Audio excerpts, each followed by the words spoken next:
여러분 안녕하십니까. 정관용입니다. 추석 저녁 인사드립니다. 모두들 평안한 명절 맞고 계시겠죠. 저희 시사자키에서는 이번 추석 연휴에 가족들과 함께 편안하게 들으실 수 있는 특별한 순서 꾸며드리고 있습니다. 영화와 영화 음악으로 연휴 저녁을 채워드리고 있는데 오늘 그 두 번째 시간입니다. 영화로 보는 한국 사회 여성과 남성 이야기를 좀 해보려고 합니다. 연세대학교 젠더연구소 손희정 박사와 함께 할 텐데요. 잠깐 광고 듣고 함께 오겠습니다. 시사자키 추석 특집 영화로 보는 세상 오늘 그 두 번째 시간. 오늘은 영화로 보는 남자와 여자. 1990년대부터 최근까지 영화들 속에 남자와 여자가 어떻게 그려지는지 이런 이야기를 음악과 함께 좀 듣도록 하겠습니다. 연세대학교 젠더연구소 손희정 박사를 오늘 초대했습니다. 박사님 어서 오십시오. 예, 안녕하세요. 네, 원래 영화 공부하셨잖아요. 네, 영화 전공자입니다. 그죠? 네. 그런데 이제 페미니즘 연구로 전향하신 거예요? 어떻게 된 거예요? 영화학 안에서도 시네 페미니즘이라고 페미니즘의 관점으로 영화를 분석하는 이론이 있고요. 그 이론을 석사, 박사 공부하면서 쭉 연구를 해왔습니다. 예. 그러면 영화학을 박사까지 하신 분들은 나오는 모든 영화를 대부분 다 보게 되나요? 그럴 수 있으면 되게 좋은데요. 예, 그건 불가능하고요. 예. 관심사에 맞는 영화들을 주로 찾아보고, 그러는 편입니다. 관심사에 맞는 영화라면 아무래도 젠더 문제를 다룬. 예, 아무래도 뭐 요즘에는 특히나 한국 영화에서 남성들이 어떻게 재현되는가, 뭐 여성들은 어떻게 사라지고 있는가. 사라져요? 최근에 특히 남자 주인공 영화들이 많죠? 예, 굉장히 많고 그게 최근의 경향은 아니고 사실 한국 사회에서 15년 정도 된 경향이라고 할 수 있거든요. 2000년 들어서면서부터? 네, 점점 많아지고 사실은 남자 주인공인 것 자체가 흥행 코드로 자리를 잡아서요. 네, 점점 이제 남성들이 많아지고 있는 추세입니다. 네. 그러면 1990년대까지는 안 그랬습니까? 1990년대까지는 사실은 여성 주인공들이 꽤 있었고, 생각을 해보시면, 그러니까 이 여자 배우가 없으면 한국 영화 없다라고 얘기해도 좋을 만큼 영향력이 있는 여자 배우들이 있었거든요. 전도연 씨? 전도연, 심혜진, 최진실 이런 배우들이 있었고요. 그래요. 네네, 이제 그분들이 출연을 해서, 뭐 남자 하나, 여자 하나 이렇게 남자 여자 투톱 영화라든지, 아니면 여자 주인공 영화라든지 이런 영화들이 꽤 있었거든요.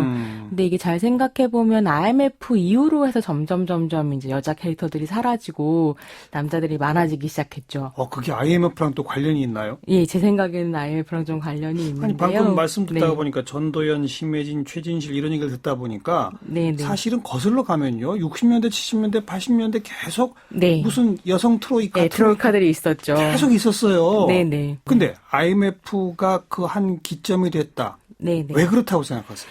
제가 생각할 때는 이게 좀 흥미로운 지점인데, 그럼 왜 1990년대 여자 배우들이 나오는 영화가 많아졌는가를 좀 볼 필요가 있을 것 같거든요. 90년대 초반에는 많았어요? 초반부터 많아지기 시작해서 90년대 말까지는 꽤 있었던 것 같아요. 그러니까 IMF를 거치면서까지도? 좀 있었었는데, 그게 이제 1990년대가 뭐, 예를 들면 결혼 이야기라든지, 이런 식의 이제 로맨틱 코미디물이 막 나오기 시작하는 시점이 있었었는데요.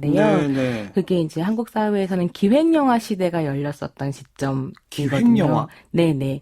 그러니까 예전에는 예컨대 뭐 감독이 시나리오를 써가지고 뭐 이런 영화를 찍고 싶다라든지 아니면 제작업자가 이런 걸 찍고 싶다 하면 영화가 만들어지는 방식이었다고 한다면 1990년대 이후로 넘어오면서 제작사에서 요즘에 뭐 유행하는 거 뭐야 맞벌이 부부야 맞벌이 부부 얘기를 한번 해볼까 뭐 이런 식으로 시나리오도 기획을 하에 이제 시나리오를 쓰고 그럼 뭐 이 작품 찍을 때 감독 누가 좋겠어 배우는 누가 좋을까 이런 식으로 이제 뭐 시스템을 갖춰서 제작하는 어떤 사회 거죠. 현상, 대중의 관심사 그런 게 어디로 쏠리는지를 미리 분석한 후에 그 코드에 맞는 작업을 만드는 거죠. 그래서 시나리오도 구성하고 작가도 하고 감독도 배우도 그 흥행 코드에 맞춰서 그걸 기획. 그래서 이제 그러다 보니까 좀 수익이 안정적이 되고 영화가 돈이 벌리는 산업으로 주목받기 시작하고 대기업 자본이 들어오고 뭐 이렇게 되는 이제 과정들이 있었던 건데요. 그때 즈음부터 이제 여성 주인공 영화들이 좀 더, 그러니까 여성들이 이전에도 물론 한국 영화에 있기는 했지만 자기 직업을 가지고 자신의 성과 사랑에 대해서 주체적으로 이야기하는 영화들이 많은 편은 아니었었고요. 네네. 근데 90년대 한국 영화의 특징은 그런 것들이 좀 있었던 것 같아요. 일하는 여자, 그다음에 성과 사랑에 대해서 말하는 여자, 예. 자기가 선택을 하는 여자. 근데 그렇게 될 수 있었던 되게 중요한 계기는 뭐였냐면 어쨌거나 90년대로 들어오면서 여성들의 대학 진학률이 높아지고 취업률도 높아지거든요. 그렇죠. 그래서 한국 사회에서 여성 화이트 칼라 노동자들을 이제 요청하는 이런 시기가 열리면서 여성들이 자기 지갑을 가진 소비의 주체로 등장을 하게 되고 네. 그러면서 이제 문화에서 자기의 즐거움을 위해서 향유를 위한 소비를 하기 시작하거든요. 그러다 보니 영화 산업도 그러면 이제 영화를 여성들이 보고 싶어 할 때 어떤 영화를 보고 싶어 할까에 네네. 맞춰서 기획이 들어가게 된 점들이 좀 있었던 것 같아요. 그 대표적인 게 결혼 이야기, 예, 결혼 이야기, 그리고 이제 뭐 결혼 이야기 직전에 있었던 나의 사랑, 나의 신부, 나의 사랑 나의 신부. 뭐 미스터 맘마, 101번째 프로포즈, 뭐 이런 영화들이 있었고요. 그러네요. 예, 로맨틱 코미디들이랑 같이 또 한편으로 주목해 볼 만했었던 것은 뭐 예컨대 공지영 작가의 소설을 원작으로 하는 무쏘의 뿔처럼 혼자서 가라라든지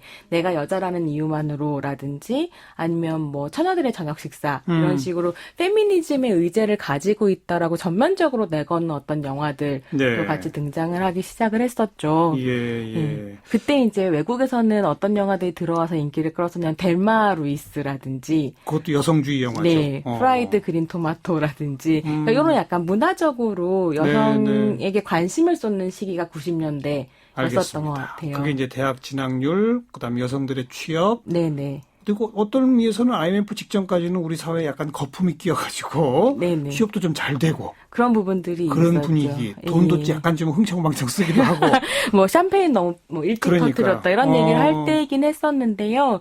근데 그런 경제적인 풍요 속에서 사실은 뭐 성평등이라든지 환경 예, 예. 문제라든지 인권의 문제라든지 이런 것들이 이야기할 수 있는 담론이 시작된 예, 문화적 풍요의 시기이기도 했었던 거죠. 바로 그 시기 로맨틱 코미디물 기획 영화 몇 가지 말씀해 주셨는데 그 가운데 나의 사랑 나의 신부 거기에 삽입됐던 빌리지 스톰퍼스의 워싱턴 스퀘어라는 노래 듣고 이야기 나눠봅시다. 네, 나의 사랑 나의 신부에 삽입됐던 워싱턴 스퀘어 연주곡으로 같이 들어봤는데 이게 박중훈, 최진실 주인공 영화였었죠? 네네, 나의 사랑 나의 신부 수록곡입니다. 네. 여기서도 최진실 씨가 그러면 뭐 직장 여성 이렇게 나오나요? 그건 아니었죠? 예, 제 기억에는 직장 여성은 아니었던 걸로 기억하는데요. 그러니까 최진실과 박중훈이 갓 결혼한 부부이고 둘 사이에 뭐 갈등이 생기고 이럴 때 박중훈이 이제 다른 여자를 유혹하고 뭐 이런 장면들이 있었는데 그럴 때 커리어 우먼들이 좀 등장을 했었고 예, 거기에서도 조금씩 여성 재현들이 달라지면서 이거를 딛고 그다음에 1992년에 기획 영화의 시작을 알렸던 결혼 이야기가 등장을 하는데 그 작품 같은 경우는 그 시대의 아이돌이라고 할 만했었던 최민수 씨랑 심혜진 씨가 나오는 맞벌이 부부 이야기였어요. 최민수 씨가 90년대 초반에 아이돌이었다? 아이돌에 준하는 인기를 예. 부과하고 있었다. 네, 최민수, 심혜진. 네.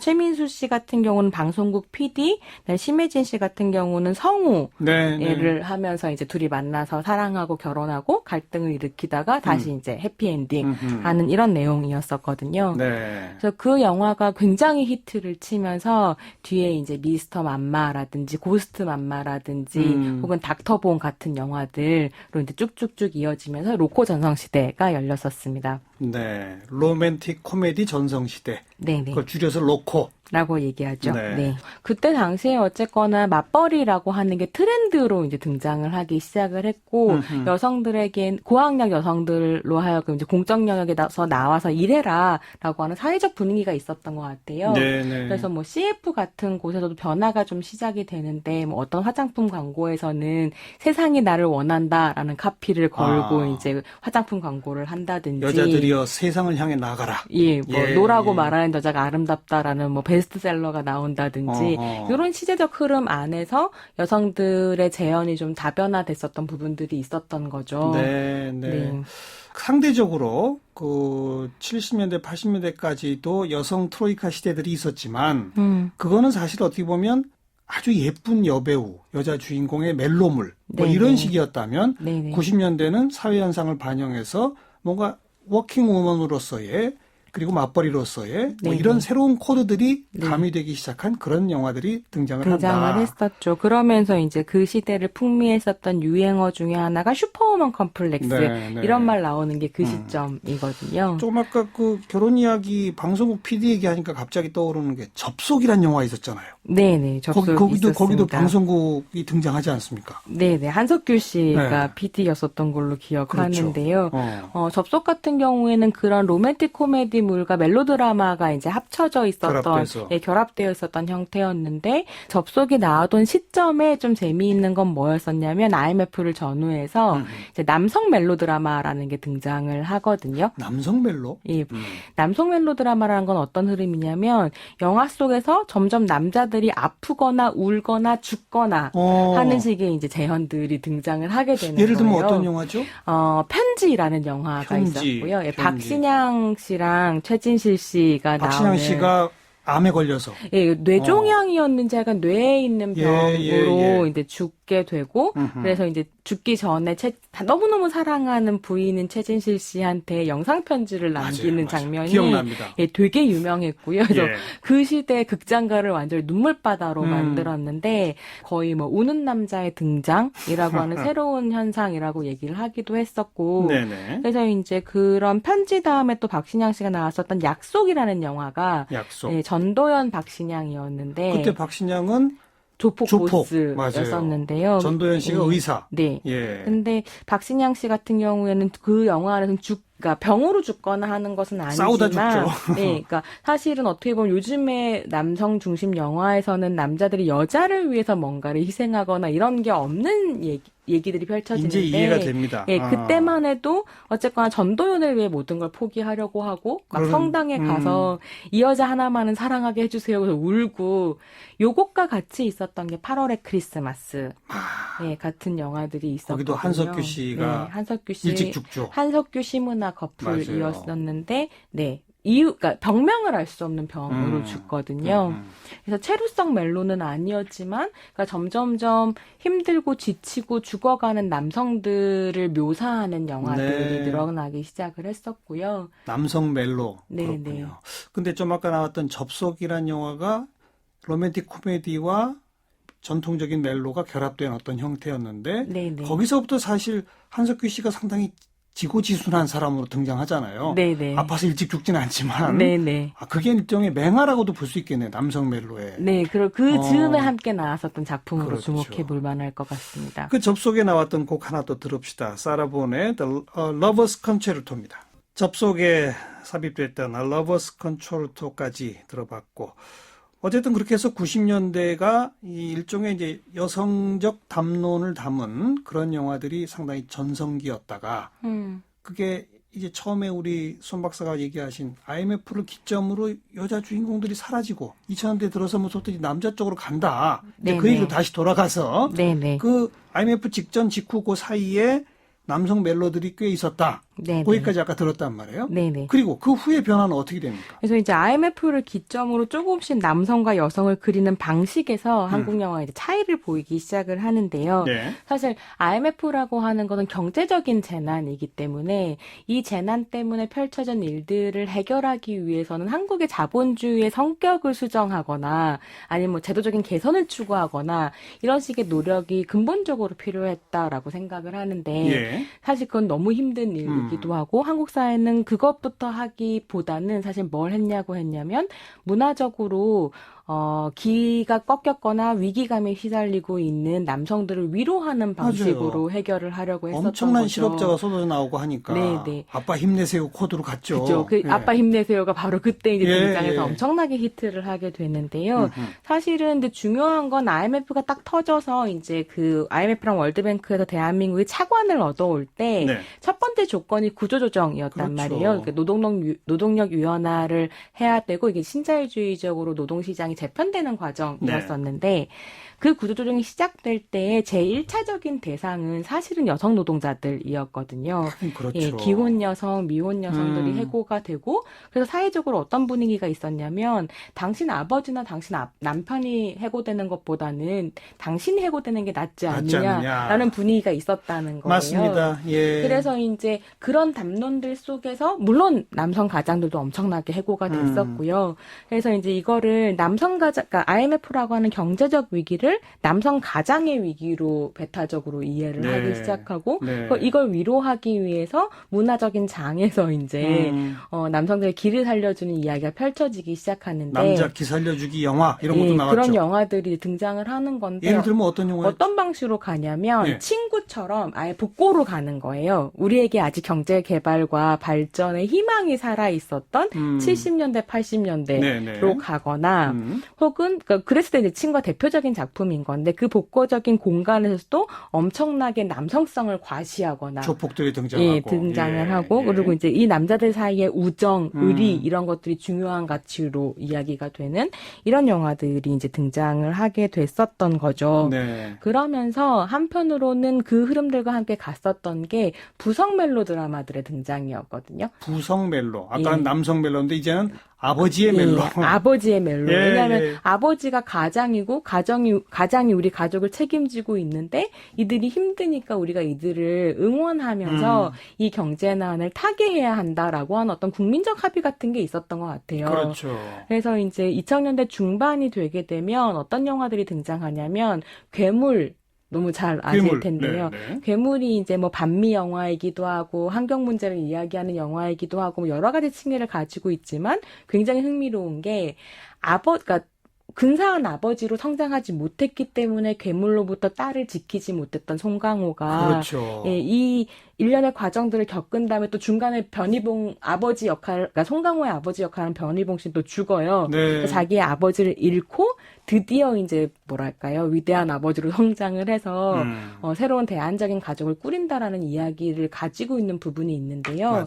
사실 여기서 흥미로운 건 변희봉도 와이프가 없고 송강호도 와이프가 없다는 거예요. 그러니까 한 가족이 어떤 재난을 겪었을 때 이걸 타개해 갈 때 어머니는 없는 거죠. 네. 그래서 아빠들만 이제 고군분투를 하는데 그러네요. 요때 당시에 나온 영화들이 어떤 게 있었냐면 아빠들이 직장에서 너무 지치고 힘드니까 이 아빠들이 모여가지고 밴드를 구성하는 얘기가 두 편이 동시에 개봉하거든요. 하나가 즐거운 인생. 즐거운 인생하고 브라보 마이 라이프가 있고요. 그 얘기는 네. 잠깐 끊었다가 그럴까요? 2부에 계속 이어가도록 하겠습니다. 시사자키 2부 시간인데 웬 노래가 나오나 깜짝 놀라셨을 분들 계실 텐데요. 시사자키 추석 특집 영화로 보는 세상 꾸며드리고 있습니다. 오늘 그 두 번째 시간 1990년대부터 최근까지 영화 속에 남자와 여자가 어떻게 등장하는지 그 변화상을 이야기 나누고 있습니다. 연세대학교 젠더연구소 손희정 박사와 함께하고 있고요. 1부 마무리하면서 이제 IMF 거치고 2000년대 중반쯤 되면서 힘들고 지친 아빠들을 위로하자. 또 아빠들의 어떤 사랑 이야기, 그래서 부성 멜로 이런 이야기, 영화들이 많이 등장을 했다. 그 가운데 아빠들이 모여서 밴드를 만든 영화 두 편이 등장했다. 하나가 즐거운 인생, 하나가 브라보 마이 라이프. 여기까지 들었죠. 네. 손 박사님. 네. 그 즐거운 인생에 삽입됐던 노래를 함께 들었습니다. 활화산에 터질 거야라는 노래였었고요. 네. 이렇게 밴드를 만들어서 이거는 이제 그냥 우리가 경제적으로 꼭 성공은지 못하더라도 다른 즐거움이라도 있다. 네, 뭐 이제 네. 그런 건가요? 위로하려고 하는 부분들이 있었던 것 같아요. 그러니까 당신들이 얼마나 힘든지 알고 있고 우리가 거기에 대해서 공감해 줄 수 있다라고 하는 이제 영화들이 등장을 했었던 거죠. 네, 근데 네. 이것과 더불어서 뭐 예컨대 송강호가 조폭인데 아이들만은 일반적인 가정에서 자라게 해주기 위해서 되게 노력하는 우아한 우아한 세계. 세계라든지 저 그 영화 봤어요. 예. 송강호가 근데 잘 나가는 조폭이 아니죠. 네네. 그게 가장의 뭐라 그럴까요? 슬픔과 어려움 이런 것들을 되게 짠하게 그려내는 작품들인 거죠.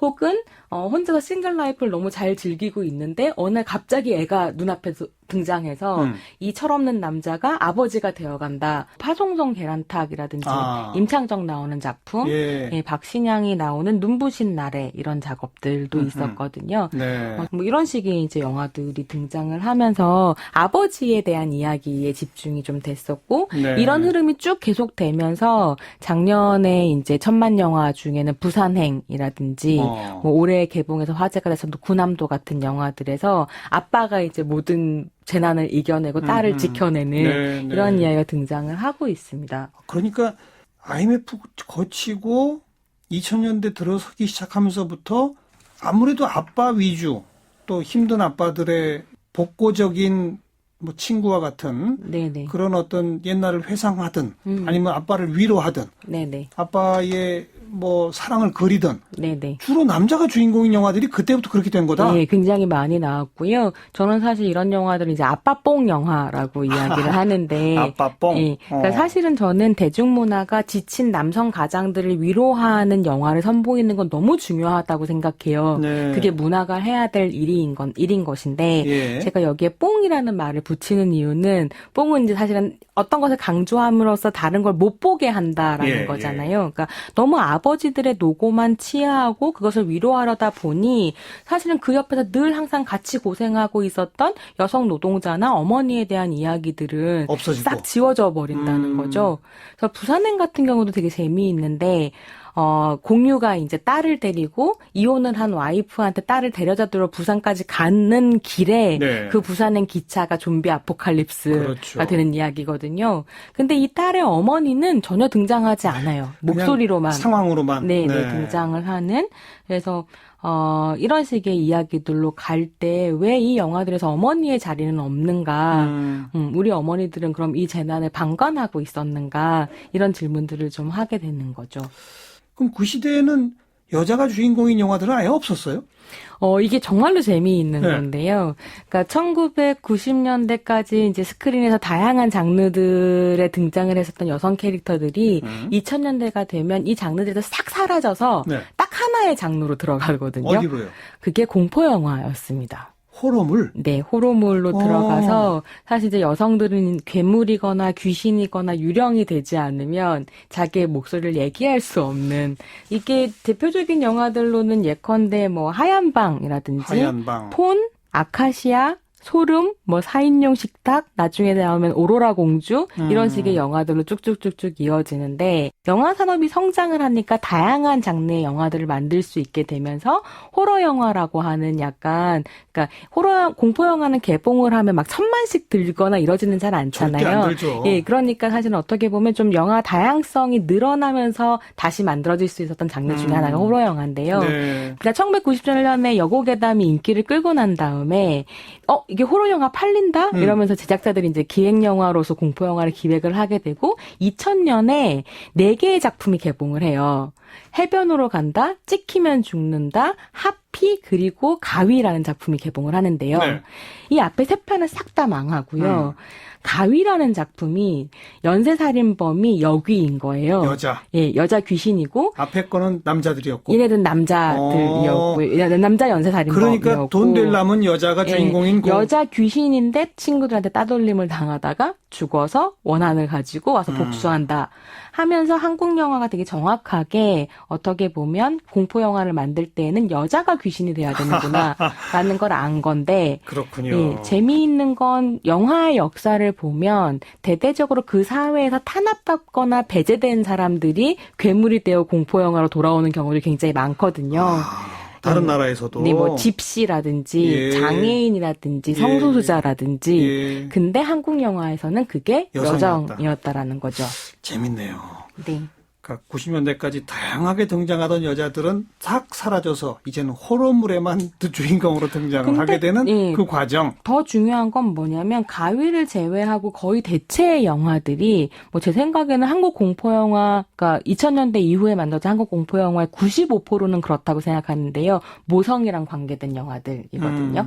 그래서 뭐 낙태를 한 여자가 응징을 당하는 영화라든지 아니면 생물학적 모성이 더 위대하다는 걸 보여주는 영화라든지 이런 식의 이제 모성을 둘러싼 모성호로가 등장을 하게 됩니다. 장화홍련이라는 영화도? 네, 장화홍련이라는 영화도 이게 사실은 한국 영화에서는 공포 영화랑 굉장히 흥행하고 주목을 끌었던 작품이거든요. 김지훈 감독님이 연출을 하셨고, 근데 거기에서도 친엄마를 지키지 못한 딸이 이제 약간 뭐 정신분열 같은 걸 일으키면서 사건을 벌이는 공포 영화였었기 때문에 모성이랑 관계가 있었습니다. 모성 호로의 대표작 중에 하나다. 네. 장화홍련에 등장한 노래 돌이킬 수 없는 걸음이란 장화홍련 OST에서 들어보죠. 노래 두 곡 듣고 왔습니다. 영화 장화홍련에 등장했던 이병우의 돌이킬 수 없는 걸음 연주곡이었고요. 두 번째 들은 게 영화 왕의 남자 이선희의 인연 들었는데 이제 장화홍련까지 그 모성호로 설명 들었어요. 네네. 왕의 남자는 또 완전히 또 다른 코드 아닌가요? 네, 왕의 남자 같은 경우는 여러 가지로 좀 재미있는 작품인데요. 이게 이제 왕의 남자가 최근까지도 사실 한국 영화 역대 히트작 중에 2위를 자리를 하고 있었어요. 1000만 관객 이상을 동원했던 작품 중에 한 편인데요. 그렇죠. 사실은 요즘 보시면 아시겠지만 1000만 영화까지, 그러니까 1000만 정도 관객을 동원하려면 독과점 스크린 독과점. 스크린 독과점의 문제를 주목하지 않을 수가 없는데 왕의 남자 같은 경우에는 스크린 독과점을 하지 않은 상태로 1000만을 넘긴 대단하죠. 네, 그래서 1000만까지 가는데 시간이 가장 많이 걸린 영화 중에 한 편이거든요. 입소문이 나고 하면서 이제 1000만을 넘길 수 있었던 작품인데요. 그랬을 때 사람들이 도대체 왕의 남자의 흥행 요인은 무엇이냐를 가지고 그때 이야기가 굉장히 많았었어요. 근데 결과적으로 밝혀졌었던 건 무엇이냐면 그 이준기라고 하는 예쁜 남자의 등장. 예쁜 남자. 과 그 남자가 이제 다른 남자 캐릭터들과 사랑을 나누는 이런 관계를 맺는 동성애적 코드. 브로맨스라고 하는데요. 그러니까 브로맨스가 스크린에 등장을 하면서 여성 관객들이 굉장히 많이 보러 갔었던 부분이 있었던 거죠. 그러면서 한국 영화 산업에 되게 중요한 단어가 하나 등장을 하는데요. 회전문 관객이라는 게 등장을 합니다. 회전문? 그러니까 회전문에 한번 들어가면 회전문으로 밖으로 나오지 않고 계속 회전문 안에서 돈다는 의미인 건데요. 영화를 한 번만 보는 게 아니고 두 번, 세 번 이제 보는 사람들이 등장을 했었던 거고, 제 기억에 흥미로웠었던 거는 어떤 뉴스에서 도대체 왕의 남자 왜 이렇게 흥행하냐 하면서 이제 극장에 가서 어떤 관객이랑 인터뷰를 했는데 영화 몇 번이나 보셨어요? 라고 물었을 때 개봉한 지 한 달이 안 됐을 때였는데 28번이요 라고 얘기하는 여성 관객이 여성 관객이 등장했었던 거죠. 그래서 이게 그 관객은 이중기 보러 계속 갔을 거예요. 그랬을 수 있는데요. 그러니까 중요한 건 뭐냐면 한국 영화 산업이 그러니까 어떤 여성 관계를 유혹하고 나면 이 관객들의 충성도만 담보받을 수 있으면 영화를 1000만까지 판매할 수 있다라는 걸 이제 확인했었던 계기이기도 했었던 거죠. 근데 이 영화에도 여성은 거의 등장을 안 하네요. 이 영화에는 장녹수가 등장을 하고요. 근데 비중이 별로 없죠. 거의 없기는 했었죠. 그러네요. 왕의 남자. 그러니까 2000년대에 기억나는 빅히트작 가운데 여자가 주인공인 영화도 진짜 하나도 안 떠오르는 것 같아요. 네, 거의 없습니다. 여자만 주인공인 영화는 단 한 편도 없고요. 그래도 여자가 포스터에 등장하는 영화들은 뭐 두어 편 정도, 괴물이라든지 웰컴 투 동막골 같은 영화들이 있었죠. 근데 괴물과 웰컴 투 동막골에서도 역시 여자들은 꼭 주연이라고 말하긴 그렇죠. 부차적인 캐릭터들이었습니다. 그리고 왕의 남자가 흥행 성공하고 나니까 사극들도 계속 나왔죠? 네, 어떻게 보면 지금의 1000만 영화들을 보시면 좀 이렇게 구분을 하실 수 있을 텐데요. 사극이 한국 영화 흥행 코드로 자리를 잡는 것 같기는 해요.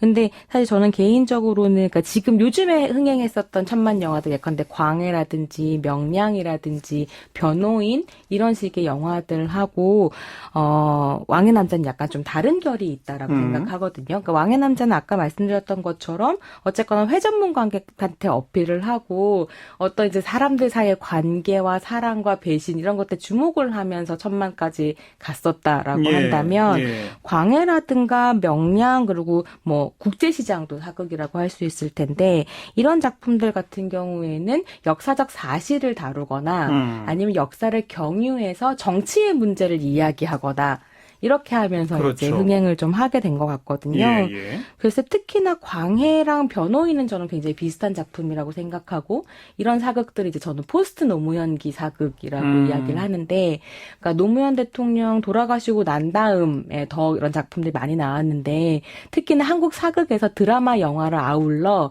정조가 굉장히 자주 등장하죠. 인기 있는 예. 왕으로 등장하거든요. 그렇죠. 이거는 아주 정확하게는 선군에 대한 어떤 맞아요. 열망 같은 네, 것들이 네. 있었고 뭐 정조가 아니더라도 뿌리 깊은 나무 같은 데서 한석규가 연기했던 세종 같은 경우에도 사람들이 되게 명시적으로 저건 노무현 대통령을 모델로 한 왕이다라고 네. 이야기를 했었고요. 네. 광해에는 이런 대사가 나오기도 했었죠. 조강지처를 버리란 말이냐 이런 대사가 나오면서 이제 예. 적극적으로 얘기하는.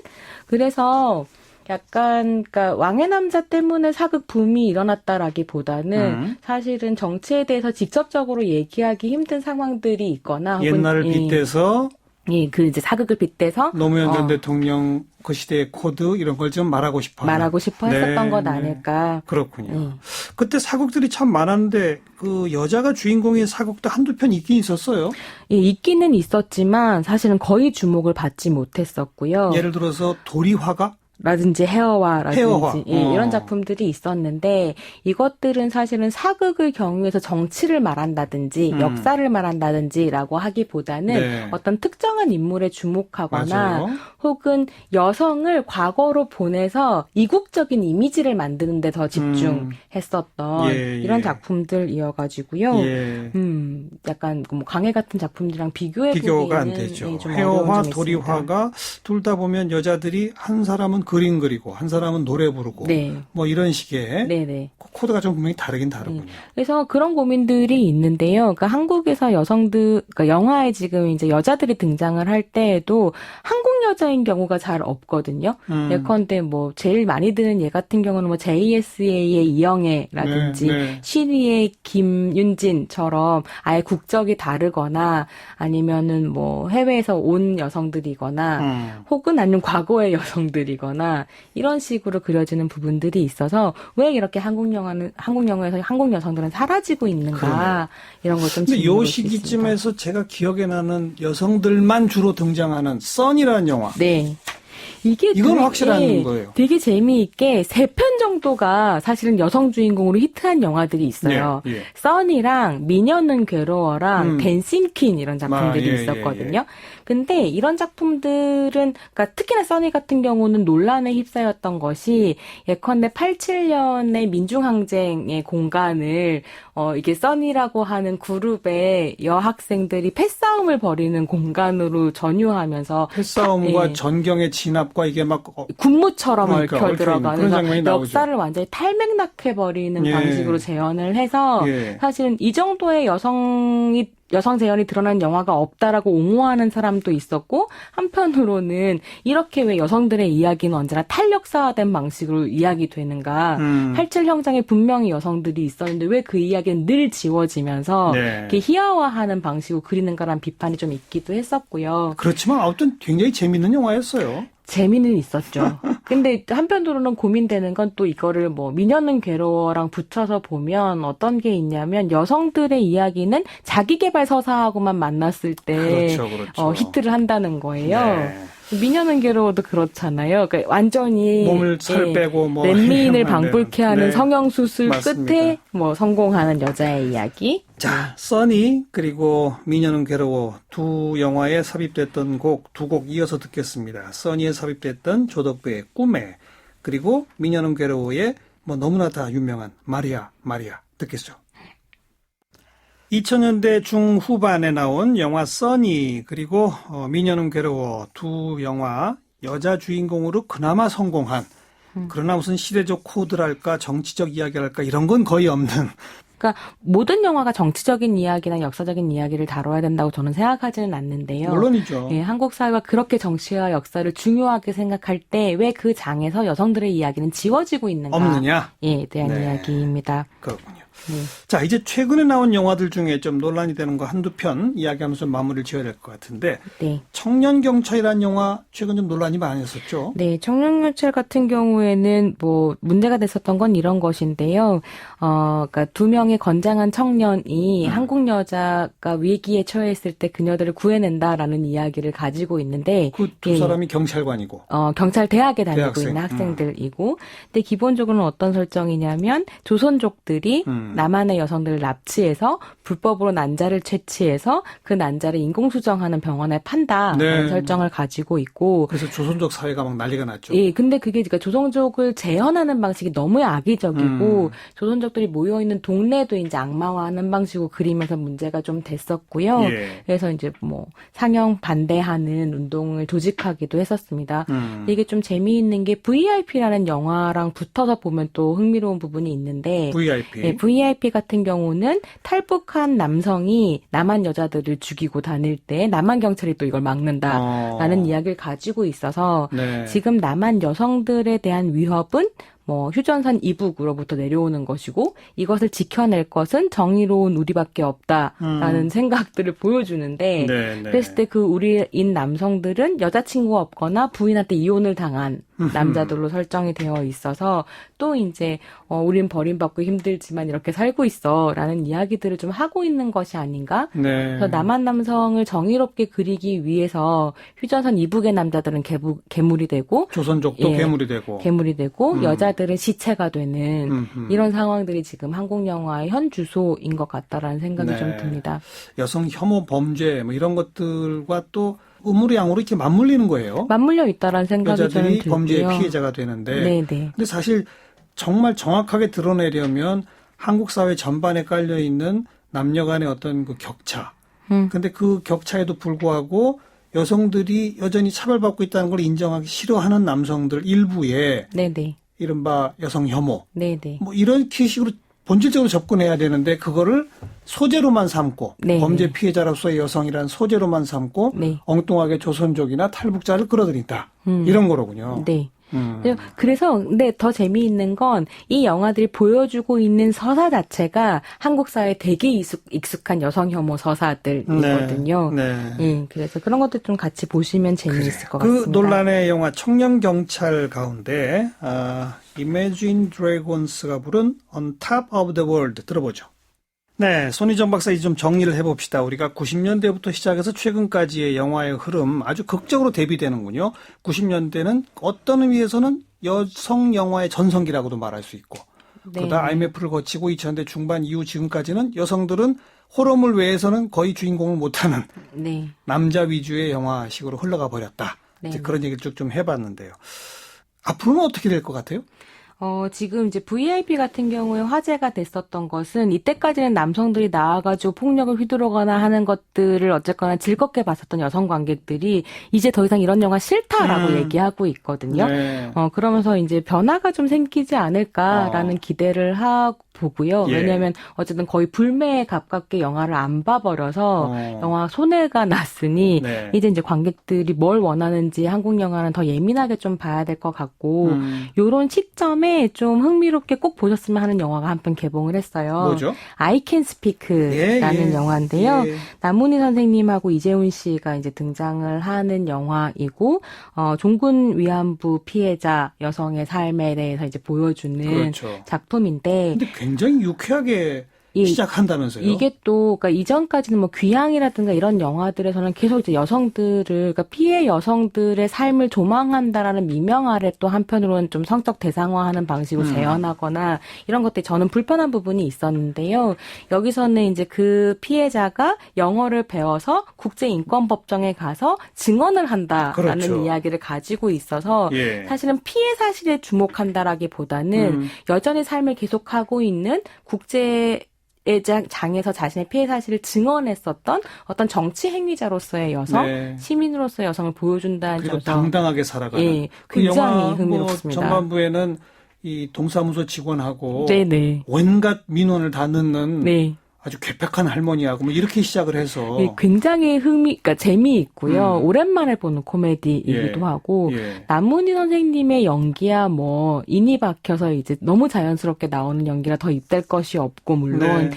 그 연기를 받쳐주는 이재훈 씨의 연기도 좀 주목을 해볼 만하거든요. 네. 저는 이 배우가 흥미로운 것이 지금 완전히 뭐 한국 남성 영화들만 나온다라고 얘기되는 2017년에 이재훈 씨가 필모를 2개를 세우는데요. 하나가 박열이었고 하나가 I Can Speak거든요. 근데 이 두 작품 다 좀 주목할 만한 여성 캐릭터를 보여주는 작업이었고 남자 깡패 영화 아니라는 거예요. 네, 네. 그런 면에서 이 배우가 영화를 선택하는 법 또 우리가 좀 주목해봐야 되지 않겠나라는 생각을 해보았습니다. 이제 남자 깡패 영화는 이제는 한물 간 거라고 봐도 돼요? 계속 나올까요? 남자 깡패 영화, 남자 검사 영화 이런 것들이 계속 나왔었는데요. 네, 이제는 관객들이 좀 좀 외면하는 것 지겹다라고 같고, 얘기하는 것 같습니다. 그러면서 주목받는 새로운 영역, 새로운 네. 장르. 사실 아까 언급하신 박열도 상당히 새로운 네, 접근이었고 I Can Speak는 더더욱이나 그렇고. 네. 그럼 앞으로 조금 더 다양해질 수 있겠다, 영화들이. 네, 그랬으면 좋겠다. 그러면서 네. 이제 여성들의 역할도 지금까지보다는 좀 더 크게 나가는.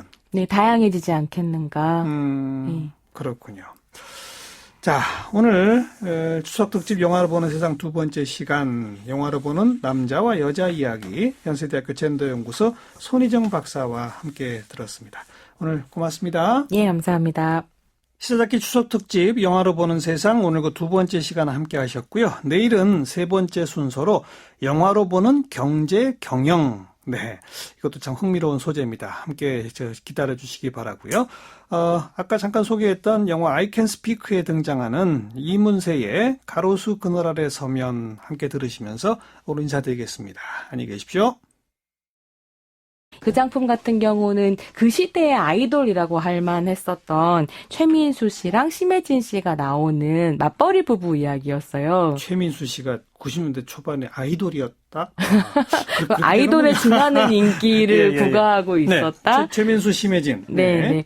최민수 씨 같은 경우는 방송국 PD, 심혜진 씨 같은 경우는 성우를 하면서 이제 둘이 만나서 사랑하고 결혼하고 갈등을 일으키다가 다시 이제 해피엔딩 하는 이런 내용이었었거든요. 네. 그래서 그 영화가 굉장히 히트를 치면서 뒤에 이제 미스터 맘마라든지 고스트 맘마라든지 혹은 닥터본 같은 영화들로 이제 쭉쭉쭉 이어지면서 로코 전성시대가 열렸었습니다. 네. 로맨틱 코미디 전성시대. 네네. 그걸 줄여서 로코. 라고 얘기하죠. 네. 네. 그때 당시에 어쨌거나 맞벌이라고 하는 게 트렌드로 이제 등장을 하기 시작을 했고, 여성들에겐, 고학력 여성들로 하여금 이제 공적 영역에서 나와서 일해라 라고 하는 사회적 분위기가 있었던 것 같아요. 네네. 그래서 뭐 CF 같은 곳에서도 변화가 좀 시작이 되는데, 뭐 어떤 화장품 광고에서는 세상이 나를 원한다라는 카피를 걸고 이제 화장품 광고를 한다든지. 여자들이여 세상을 향해 나가라. 예, 뭐 예, 노라고 예. 말하는 여자가 아름답다라는 뭐 베스트셀러가 나온다든지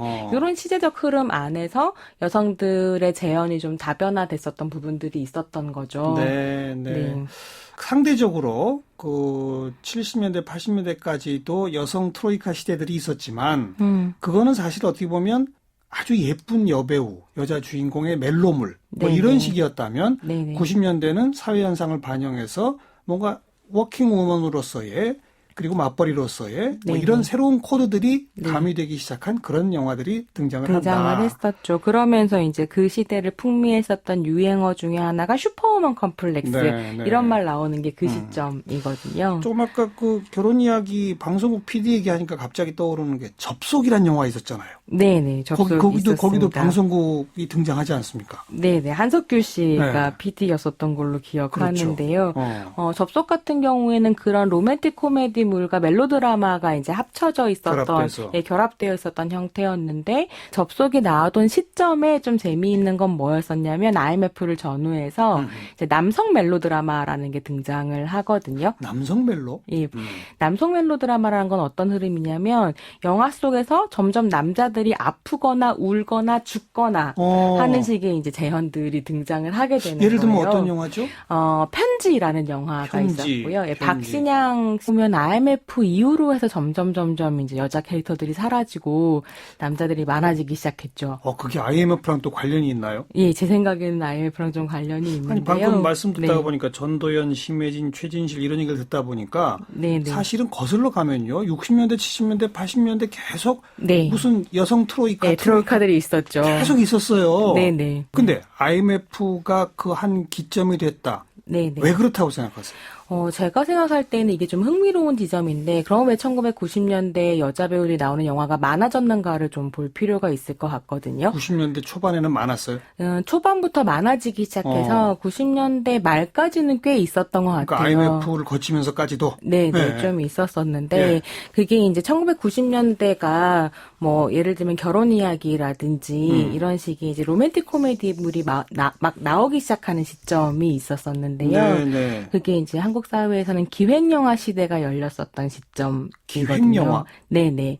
그러니까 예전에는 예컨대 뭐 감독이 시나리오를 써가지고 뭐 이런 영화를 찍고 싶다라든지 아니면 제작업자가 이런 걸 찍고 싶다 하면 영화가 만들어지는 방식이었다고 한다면 1990년대 이후로 넘어오면서 제작사에서 요즘에 뭐 유행하는 거 뭐야? 맞벌이 부부야. 맞벌이 부부 얘기를 한번 해볼까? 뭐 이런 식으로 예. 시나리오도 기획을 하에 이제 시나리오를 쓰고 그럼 뭐 이 작품 찍을 때 감독 누가 좋겠어? 배우는 누가 좋을까? 이런 식으로 이제 뭐 시스템을 갖춰서 제작하는 어떤 사회 거죠. 현상, 대중의 관심사 네네. 그런 게 어디로 쏠리는지를 미리 분석한 후에 네네. 그 코드에 맞는 작업을 만드는 거죠. 예. 그래서 시나리오도 구성하고 작가도 하고 네네. 감독도 배우도 그 흥행 코드에 맞춰서 네, 그걸 기획하에. 예. 그래서 이제 그러다 보니까 좀 수익이 안정적이 되고 영화가 돈이 벌리는 산업으로 주목받기 시작하고 대기업 자본이 들어오고 네네. 뭐 이렇게 되는 이제 과정들이 있었던 건데요. 예. 그때 즈음부터 이제 여성 주인공 영화들이 좀 더, 그러니까 여성들이 이전에도 물론 한국 영화에 있기는 했지만 자기 직업을 가지고 자신의 성과 사랑에 대해서 주체적으로 이야기하는 영화들이 많은 편은 아니었었고요. 네네. 근데 90년대 한국 영화의 특징은 그런 것들이 좀 있었던 것 같아요. 일하는 여자, 그다음에 성과 사랑에 대해서 말하는 여자, 예. 자기가 선택을 하는 여자. 근데 그렇게 될 수 있었던 되게 중요한 계기는 뭐였냐면 어쨌거나 90년대로 들어오면서 여성들의 대학 진학률이 높아지고 취업률도 높아지거든요. 그렇죠. 그래서 한국 사회에서 여성 화이트 칼라 노동자들을 이제 요청하는 이런 시기가 열리면서 여성들이 자기 지갑을 가진 소비의 주지랑 최진실 씨가 박신양 나오는 씨가 암에 걸려서 예, 뇌종양이었는지 약간 뇌에 있는 병으로 예. 이제 죽게 되고 그래서 이제 죽기 전에 너무너무 사랑하는 부인인 최진실 씨한테 영상 편지를 남기는 맞아요. 장면이 기억납니다. 예, 되게 유명했고요. 그래서 예. 그 시대 극장가를 완전히 눈물바다로 만들었는데 거의 뭐 우는 남자의 등장이라고 하는 새로운 현상이라고 얘기를 하기도 했었고 네네. 그래서 이제 그런 편지 다음에 또 박신양 씨가 나왔었던 약속이라는 영화가 약속. 예, 전도연 박신양이었는데 그때 박신양은 조폭 조폭, 보스였었는데요. 전도연 씨가 예. 의사. 네. 예. 근데 박신양 씨 같은 경우에는 그 영화 안에서는 그러니까 병으로 죽거나 하는 것은 아니지만, 싸우다 죽죠. 네, 그러니까 사실은 어떻게 보면 요즘에 남성 중심 영화에서는 남자들이 여자를 위해서 뭔가를 희생하거나 이런 게 없는 얘기들이 펼쳐지는데, 이제 이해가 됩니다. 예, 그때만 해도 어쨌거나 전도연을 위해 모든 걸 포기하려고 하고 막 성당에 가서 이 여자 하나만은 사랑하게 해주세요. 그래서 울고 요것과 같이 있었던 게 8월의 크리스마스 예, 같은 영화들이 있었거든요. 거기도 한석규 씨가 네, 한석규 씨, 일찍 죽죠. 한석규 시문화 커플이었었는데, 네. 그러니까 병명을 알 수 없는 병으로 죽거든요. 그래서 체루성 멜로는 아니었지만, 그러니까 점점점 힘들고 지치고 죽어가는 남성들을 묘사하는 영화들이 네. 늘어나기 시작을 했었고요. 남성 멜로. 네, 그렇군요. 네. 근데 좀 아까 나왔던 접속이란 영화가 로맨틱 코미디와 전통적인 멜로가 결합된 어떤 형태였는데 네, 네. 거기서부터 사실 한석규 씨가 상당히 지고지순한 사람으로 등장하잖아요. 네, 네. 아파서 일찍 죽지는 않지만 네, 네. 그게 일종의 맹아라고도 볼 수 있겠네요. 남성 멜로에. 네, 그 즈음에 함께 나왔었던 작품으로 그렇죠. 주목해 볼 만할 것 같습니다. 그 접속에 나왔던 곡 하나 더 들읍시다. 사라본의 The Lover's Concerto입니다. 접속에 삽입됐던 Lover's Concerto까지 들어봤고 어쨌든 그렇게 해서 90년대가 이 일종의 이제 여성적 담론을 담은 그런 영화들이 상당히 전성기였다가 그게 이제 처음에 우리 손 박사가 얘기하신 IMF를 기점으로 여자 주인공들이 사라지고 2000년대 들어서부터 이제 남자 쪽으로 간다. 이제 그 네네. 얘기로 다시 돌아가서 네네. 그 IMF 직전 직후 그 사이에 남성 멜로들이 꽤 있었다. 네네. 거기까지 아까 들었단 말이에요. 네네. 그리고 그 후에 변화는 어떻게 됩니까? 그래서 이제 IMF를 기점으로 조금씩 남성과 여성을 그리는 방식에서 한국 영화가 이제 차이를 보이기 시작을 하는데요. 네. 사실 IMF라고 하는 것은 경제적인 재난이기 때문에 이 재난 때문에 펼쳐진 일들을 주체로 등장을 하게 되고 네. 그러면서 이제 문화에서 자기의 즐거움을 위해서 향유를 위한 소비를 하기 시작하거든요. 그러다 보니 영화 산업도 그러면 이제 영화를 여성들이 보고 싶어 할 때 어떤 영화를 보고 싶어 할까에 네네. 맞춰서 기획이 들어가게 된 점들이 좀 있었던 것 같아요. 그 대표적인 게 결혼 이야기, 예, 결혼 이야기, 그리고 이제 뭐 결혼 이야기 직전에 있었던 나의 사랑, 나의 신부, 나의 사랑 나의 신부. 뭐 미스터 맘마, 101번째 프로포즈, 뭐 이런 영화들이 있었고요. 그러네요. 예, 로맨틱 코미디들이랑 같이 또 한편으로 주목해 볼 만했었던 것은 뭐 예컨대 공지영 작가의 소설을 원작으로 하는 무쏘의 뿔처럼 혼자서 가라라든지 내가 여자라는 이유만으로라든지 아니면 뭐 처녀들의 저녁 식사 이런 식으로 페미니즘의 의제를 가지고 있다라고 전면적으로 내건 어떤 영화들도 네. 같이 등장을 하기 시작을 했었죠. 예. 그때 이제 외국에서는 어떤 영화들이 들어와서 인기를 끌었었냐면 델마 루이스라든지 그것도 여성주의 영화죠. 네, 프라이드 그린 토마토라든지 그러니까 이런 약간 문화적으로 여성에게 관심을 쏟는 시기가 90년대였었던 것 같아요. 그게 이제 대학 진학률, 그다음에 여성들의 취업, 네네. 그리고 어떤 의미에서는 IMF 직전까지는 우리 사회에 약간 거품이 끼어가지고 네네. 취업도 좀 잘 되고 그런 부분들이 그런 있었죠. 분위기, 돈도 예. 약간 좀 흥청망청 쓰기도 하고. 뭐 샴페인 너무 뭐 일찍 그러니까. 터뜨렸다 이런 얘기를 할 때이긴 했었는데요. 근데 그런 경제적인 풍요 속에서 사실은 뭐 성평등이라든지 환경 예, 예. 문제라든지 인권의 문제라든지 이런 것들이 이야기할 수 있는 담론이 시작된. 예, 문화적 풍요의 시기이기도 했었던 거죠. 바로 그 시기 로맨틱 코미디물 기획 영화 몇 가지 말씀해 주셨는데 그 가운데 나의 사랑 나의 신부 거기에 삽입됐던 빌리지 스톰퍼스의 워싱턴 스퀘어라는 노래 듣고 이야기 나눠봅시다. 네, 나의 사랑 나의 신부에 삽입됐던 워싱턴 스퀘어 연주곡으로 같이 들어봤는데 이게 박중훈, 최진실 주인공의 영화였었죠? 네네, 나의 사랑 나의 신부 수록곡입니다. 네. 여기서도 최진실 씨가 그러면 뭐 직장 여성 이렇게 나오나요? 그건 아니었죠? 예, 제 기억에는 직장 여성은 아니었던 걸로 기억하는데요. 그러니까 최진실과 박중훈이 갓 결혼한 부부이고 둘 사이에 뭐 갈등이 생기고 이럴 때 박중훈이 이제 다른 여자를 유혹하고 뭐 이런 장면들이 있었는데 그럴 때 커리어 우먼들이 좀 등장을 했었고 예, 거기에서도 조금씩 여성 재현들이 달라지면서 이거를 딛고 그다음에 1992년에 기획 영화의 시작을 알렸던 결혼 이야기가 등장을 하는데 여러분 안녕하십니까? 정관용입니다. 추석 저녁 인사드립니다. 모두들 평안한 명절 맞고 계시겠죠? 저희 시사다키에서는 이번 추석 연휴에 가족들과 함께 편안하게 들으실 수 있는 특별한 순서 꾸며드리고 있습니다. 영화와 영화 음악으로 연휴 저녁을 채워드리고 있는데 오늘 그 두 번째 시간입니다. 영화로 보는 한국 사회 여성과 남성 이야기를 좀 해보려고 합니다.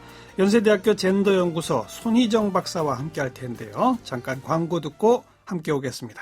시사자키 추석 특집 영화로 보는 세상 오늘 그 두 번째 시간 오늘은 영화로 보는 남자와 여자 1990년대부터 최근까지 영화들 속에 남자와 여자가 어떻게 그려지는지 이런 이야기를 음악과 함께 좀 듣도록 하겠습니다. 연세대학교 젠더연구소 손희정 박사를 오늘 초대했습니다. 박사님 어서 오십시오. 예, 안녕하세요. 네, 원래 영화 공부하셨잖아요. 네, 영화 전공자입니다. 그죠? 네. 그런데 이제 페미니즘 연구로 전향하신 거예요? 어떻게 된 거예요? 영화학 안에서도 시네 페미니즘이라고, 오. 예, 페미니즘의 관점으로 영화를 분석하는, 이론이 있고요. 예. 그 이론을 석사, 박사 공부하면서 쭉 연구를 해왔습니다. 예. 그러면 영화학을 박사까지 하신 분들은 나오는 모든 영화를 대부분 다 보게 되나요? 그럴 수 있으면 되게 좋은데요. 예, 그건 불가능하고요. 예. 관심사에 맞는 영화들을 주로 찾아보고, 네, 그러는 편입니다. 관심사에 맞는 영화라면 아무래도 젠더 네. 문제를 다룬 예, 아무래도 뭐 요즘에는 특히나 한국 영화에서 남성들이 어떻게 재현되는가, 뭐 여성들은 어떻게 사라지고 있는가. 사라져요? 최근에 특히 남자 주인공 영화들이 많죠. 예, 굉장히 많고 그게 최근의 경향은 아니고 사실 한국 사회에서 15년 정도 된 경향이라고 할 수 있거든요. 2000년 들어서면서부터. 네, 점점 예. 많아지고 사실은 남자 주인공인 것 자체가 흥행 코드로 자리를 잡아서요. 네, 네. 네, 점점 이제 남성들이 많아지고 있는 추세입니다. 네. 네. 그러면 1990년대까지는 안 그랬습니까? 1990년대까지는 사실은 여성 주인공들이 꽤 있었고, 생각을 해보시면, 그러니까 이 여자 배우가 없으면 한국 영화 없다라고 얘기해도 좋을 만큼 영향력이 있는 여자 배우들이 있었거든요. 전도연 씨? 전도연, 심혜진, 최진실 이런 배우들이 있었고요. 그래요. 네네, 이제 그분들이 출연을 해서 뭐 남자 하나, 여자 하나 이렇게 남자 여자 투톱 영화라든지 네, 네. 아니면 여자 주인공 영화라든지 이런 영화들이 꽤 있었거든요. 근데 이게 잘 생각해보면